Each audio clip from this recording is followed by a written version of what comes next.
Eu tava vendo na IA, o padrão ali, por exemplo, do ChatGPT no não pago, você compartilhar os seus dados para ajudar a treinar modelo. Então o teu dado vai estar sempre lá, depois daquilo ali. E tem um botãozinho que tu pode, no pago, eu não sei se no não pago também, mas no pago tu pode desabilitar isso. Então também a responsabilidade do usuário de cuidar o que ele está compartilhando. É claro que a OpenAI vai abrir direto, deixa marcado lá, para tentar usar. Mas a gente tem a responsabilidade de tentar desmarcar também. Mas isso desde o básico, né? Se você parar para pensar hoje, o que mais acontece de vazamento de informação, uso de WhatsApp. Sim. A pessoa sai da empresa, continua no grupo, tá sabendo de tudo. Então a pessoa tem que criar processo. Tem que ter a sua própria responsabilidade. Mas estão usando meus dados, sim, mas tem a tua, foi bem colocado, assim, tem a tua responsabilidade. Eu lembro, isso já há muito tempo atrás, acho que vai fazer mais de uns 10 anos, que eu vi uma dinâmica que era uma dinâmica justamente para criar conscientização nas pessoas com o que elas estão compartilhando. Na época, imagina, 10, 15 anos atrás, a gente nem estava falando de inteligência artificial como a gente está falando hoje, né? Desse modelo que nós temos hoje.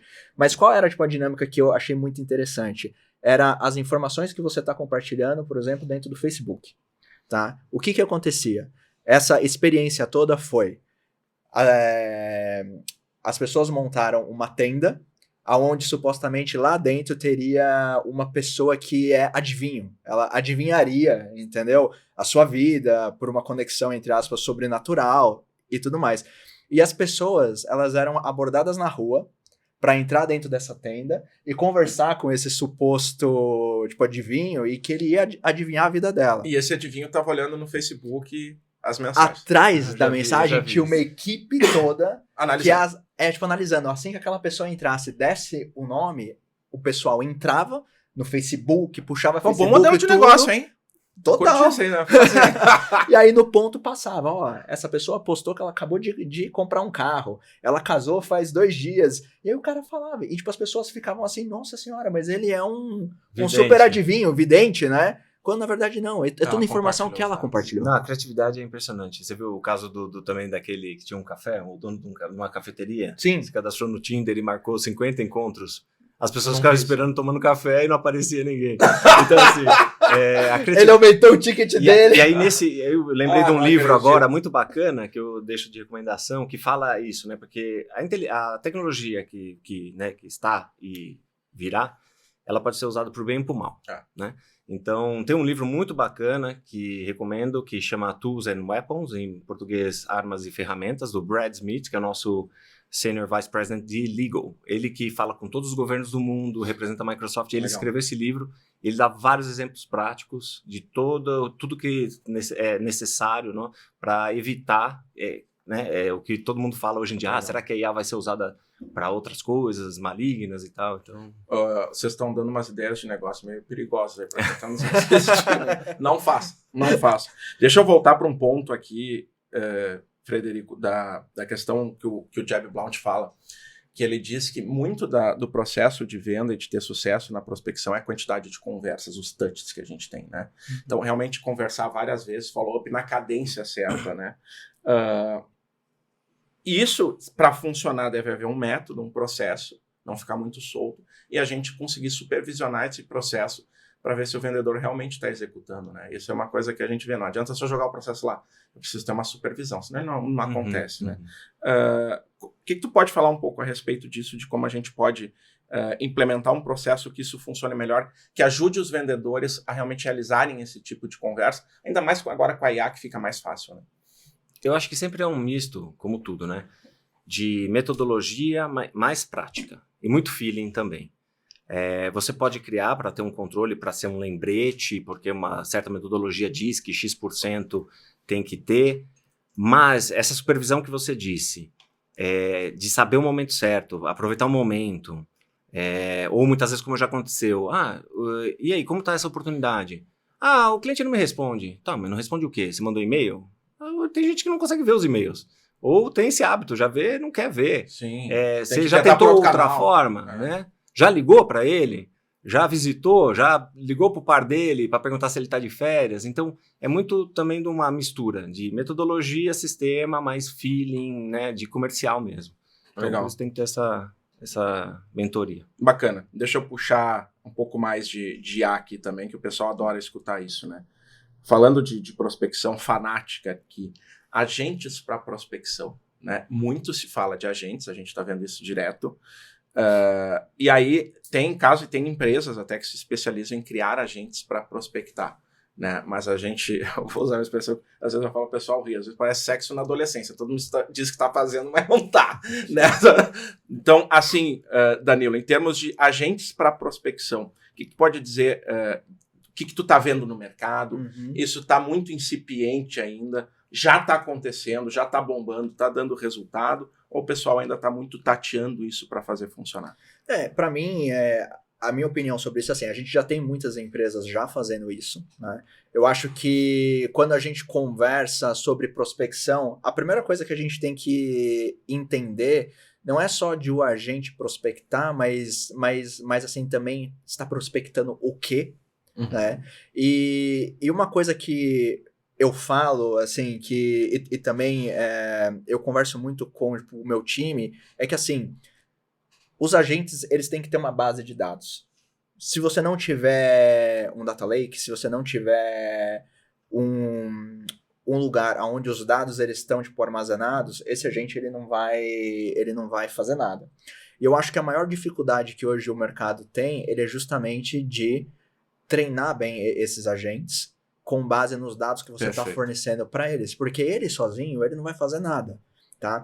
E o ser humano, de uma forma geral, a gente não tem um pensamento, vamos colocar assim, lógico 100%, né? E eu via muito isso quando eu era desenvolvedor, né?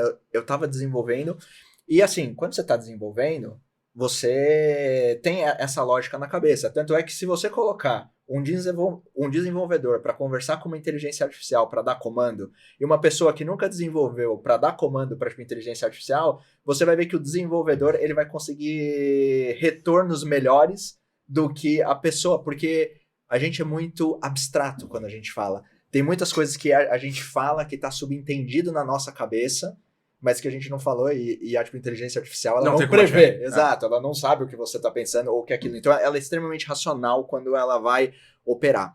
E aí, por conta disso, você vai ver muitas empresas que estão prospectando e estão usando, né, tipo, agentes de uma forma que não está trazendo resultado, porque o agente, ele querendo ou não, ele vai somar 1 mais 1, ele não vai entender variáveis abstratas, né? Então você não consegue treinar essa tipo, inteligência artificial da maneira certa.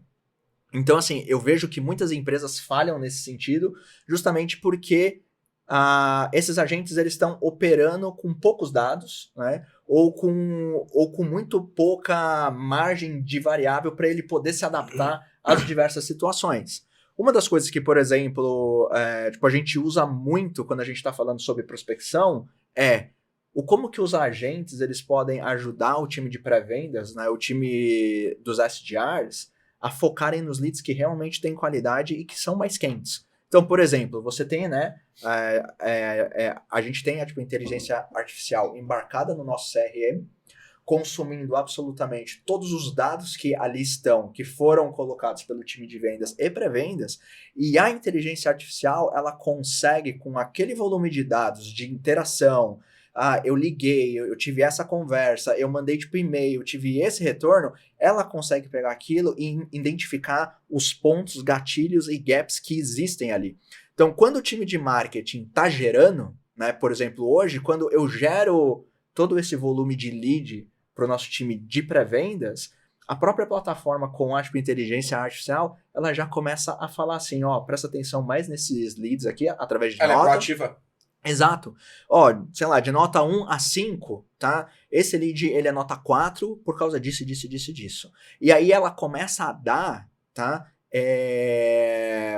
Como eu posso dizer, dicas para o time de pré-vendas de um resumo do histórico daquele lead que chegou, tá? E até como que ele deve se posicionar, né? Então, assim, ela não tá tirando o papel de ele ter que pegar e ele ter que ligar, dele ter que conversar com o WhatsApp, de ele ter que falar via e-mail, mas a inteligência artificial tá dando todo o script, né? Todo o caminho para ele poder ter. E nesse meio tempo, ela tá limando aqueles leads que ela olha e fala assim, isso aqui não faz sentido nesse momento, joga numa nurture de tipo e-mail marketing, aquece lá, que aí depois quando voltar, quem sabe, ela vai estar. Então, assim, hoje a gente usa muito a nossa inteligência artificial para focar o time.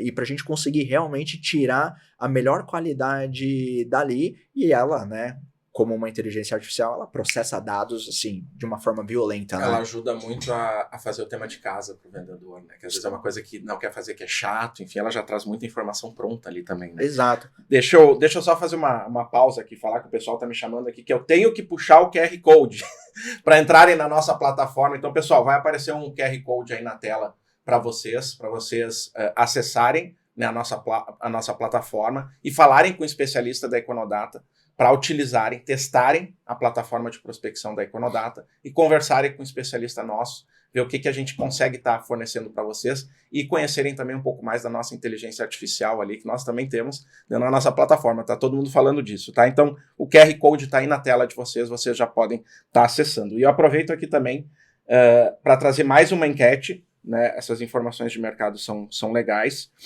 Como que o pessoal enxerga, quem está assistindo aqui, mais 700 pessoas, qual o maior benefício de IA nas vendas, né?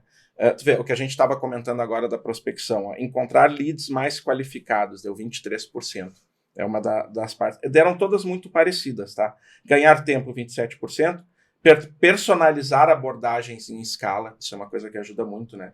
25%, e ter mais dados para tomar decisões, 25%. Então são os 4 tópicos que mais surgiram aí para estar utilizando a IA para ganhar tempo, né? Deixa eu puxar aqui com o Frederico um outro assunto que envolve IA também e que está dando pano para manga. Eu já fiz alguns testes com alguns, achei interessantes, mas não vou gerar viés aqui, vamos lá. BDR com voz, prospectador automático com voz. Tem empresa vendendo que toca, funciona, pode tocar, já vi no Instagram. Eu vi um influencer, não vou falar o nome, né? Mas ele disse que essa mesa inteira aqui de SDRs eu demiti porque agora eu estou só com o nosso BDR por voz, que está prospectando e fazendo qualificação, enfim. Que bom para ele. Porque eu acho que é questão de cultura, é você entender quem é seu cliente, quem é o teu público-alvo. E se funciona isso, né? Não sei, o que tu tá vendo aí no mercado?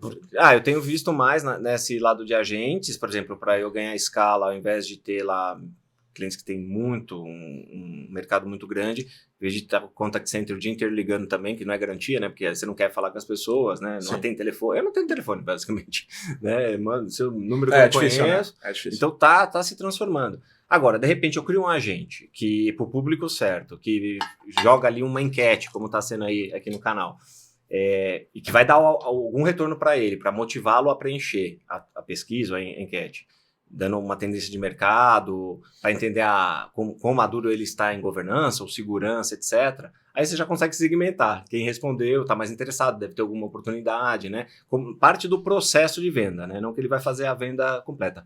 Agora, a voz, eu acho que depende muito. Eu entendo que tem gente que não quer falar, eu até prefiro, né? Tem muito contact center que, né, adotou as URAs ali e até prefiro falar com a URA, de repente. Mas tem culturas que ele quer falar com um atendente. A gente já tive casos anteriores que ele tinha lá, disse que 1 para tal, 2, 9. Ele falava com 9 para perguntar o que dava para ter clicado no 2.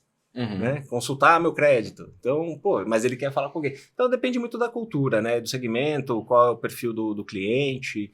Então, por isso que eu disse, se ele está indo bem, é ótimo. Bom para ele. Economizou demais. Tanto que estão falando, né?